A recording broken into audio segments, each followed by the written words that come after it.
This channel does not promote any violent, harmful, or illegal activities. All content provided by this channel is meant for an educational purpose only. দেখুন 132 দিন পর এখনো বিচারহীন তিলোত্তমা 90 দিনেও CBI chargesheet না দেওয়ায় তিলোত্তমা ধর্ষণ খুনের মামলায় গতকালই জামিন পান আরজি কর মেডিকেলের প্রাক্তন অধ্যক্ষ সন্দীপ ঘোষ এবং টালা থানার তৎকালীন ওসি অভিজিৎ মণ্ডল। সিবিআই ব্যর্থতার অভিযোগ তুলে ফের কলকাতার রাজপথে প্রতিবাদের গর্জন। একাধিক ছবি আপনাদেরকে দেখাচ্ছি, একটু আগে কংগ্রেসের যেমন প্রোটেস্ট মিছিল দেখাচ্ছিলাম, এবার এসইউসিআই এর প্রোটেস্ট মিছিল করুণাময়ী থেকে সেই ছবি আপনাদেরকে দেখাবো। এই মুহূর্তে সুজয় আমাদের প্রতিনিধি আমাদের সঙ্গে রয়েছেন। এই মিছিল এখন কোথায় অবস্থান করছে এবং তাদের কি দাবি দেওয়া, সেখান থেকে কি বলছেন তারা, সমস্ত তুলে ধরবেন সুজয়।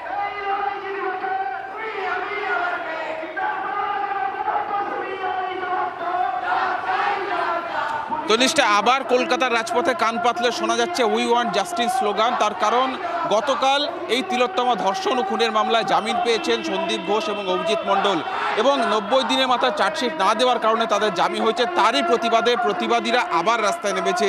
বিভিন্ন জায়গা থেকে প্রতিবাদ মিছিল দেখা যাচ্ছে এবং এই মুহূর্তে আমি রয়েছি এসইউসিআইয়ের একটি প্রতিবাদ মিছিলের সঙ্গে।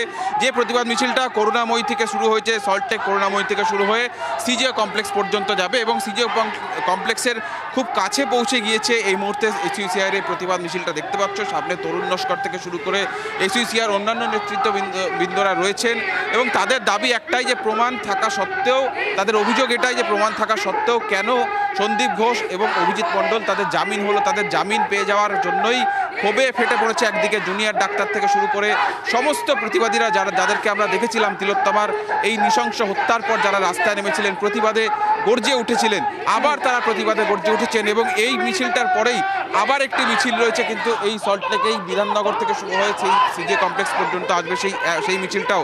যে মিছিলটায় থাকবেন জুনিয়র ডাক্তাররা, নার্সেস ফ্রন্টের যারা রয়েছেন তারা থাকবেন, তিলোত্তমার বাবা মায়েরও থাকার কথা রয়েছে ওই মিছিলটাতে। ফলে আবার প্রতিবাদীদের ক্ষোভ এবার সিবিআইয়ের বিরুদ্ধে। প্রতিবাদীদের ক্ষোভের কারণ এটাই যে এরকম গুরুত্বপূর্ণ একটি মামলায় সন্দীপ ঘোষ এবং অভিজিৎ মণ্ডলের মতো অভিযুক্ত তারা কেন জামিন পেল, তাদের কি করে জামিন হলো। সিবিআই যখন বারবার তাদের বিরুদ্ধে গর্জে উঠছিল বিভিন্ন কারণে, সিবিআই তাদের বিরুদ্ধে বারবার বলছিল যে প্রমাণ লোপাটের কথা আদালতে সিবিআই বলছে, কিন্তু চার্জশিটে সে কথা কেন বললো না।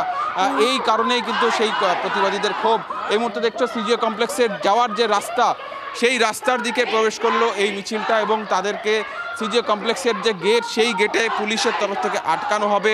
পরবর্তীতে যারা রয়েছেন মিছিলে তাদের একটা প্রতিনিধি দল তারা ভেতরে গিয়ে, অর্থাৎ সিবিআই দপ্তরের ভেতরে গিয়ে তারা তাদের যে অভিযোগ বা স্মারকলিপি আকারে সেটা জানাতে পারবেন এবং তাদের যা কর্মসূচি সম্পর্কে যেটা ঘোষণা করা হয়েছে যে তাদেরকে আটকে দেওয়া হলে, অর্থাৎ সিজিও কমপ্লেক্সের যে মূল গেট, সেই মূল গেটে আটকে দেওয়া হলে সেখানে তারা প্রতিবাদ কর্মসূচি চালিয়ে যাবেন এবং তাদের একটি প্রতিনিধি দল আমাদের অবশ্যই সেদিকে নজর থাকবে। সুজয়, তুমি আমাদের সঙ্গে থাকো প্লিজ। আমাদের অপর প্রতিনিধি শ্রাবন্তী আমাদের সঙ্গে রয়েছেন। শ্রাবন্তী, আমরা দেখলাম নিজাম প্যালেসের সামনে কংগ্রেসের প্রতিনিধি দল তারা রীতিমতো বসে পড়েছিলেন।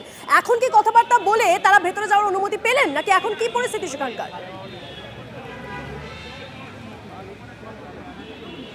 দেখো, এখনো পর্যন্ত কথাবার্তা চলছে। প্রদেশ সভাপতি শুভঙ্কর সরকার তিনি কথা বলছেন পুলিশ আধিকারিকের সঙ্গে এবং যে ঘটনা একটু আগে ঘটলো, যে ধাক্কাধাক্কি হয়েছে, উভয়ের মধ্যে যে সমস্যা হচ্ছিল, যার ফলে রাস্তা অবরোধ, পুলিশের পক্ষ থেকে বোঝানোর চেষ্টা হচ্ছে যে যাতে এই রাস্তা অন্যতম ব্যস্ততম রাস্তা এবং সেটা অবরোধ যাতে না করা হয়, তারা তাদের প্রতিবাদ কর্মসূচি যেটা রয়েছে সেটা তারা তুলে নেন, সেরকমটাই একটা অনুরোধ জানানো হচ্ছে। আপাতত উভয় পক্ষের মধ্যে কথা চলছে। কিছুক্ষণ আগে পর্যন্ত কংগ্রেসের কর্মী সমর্থকদের যেটা অভিযোগ ছিল যে তাদের ভিতরে যেতে দেওয়া হচ্ছে না এবং তারা ব্যারিকেডের উপরে বেশ কিছু সদস্য উঠে পড়েন এবং তারপরে পুলিশের সঙ্গে রাতারাতি বচসায় জড়িয়ে পড়েন কর্মী সমর্থকরা এবং ধাক্কাধাক্কি শুরু হয়। একদম সেই সময় আমরা দেখছিলাম শ্রাবন্তী। তবে এখন কথাবার্তা চলছে, কথাবার্তার পর কোনো সুরাহা হয় কিনা অবশ্যই আমাদের সেদিকে নজর থাকবে। অর্থাৎ আপনাদের কিন্তু নজর রাখতেই হবে TV9 বাংলায়, কারণ আমরা দেখাচ্ছি আপনাদেরকে গ্রাউন্ড জিরো থেকে সব রিপোর্ট।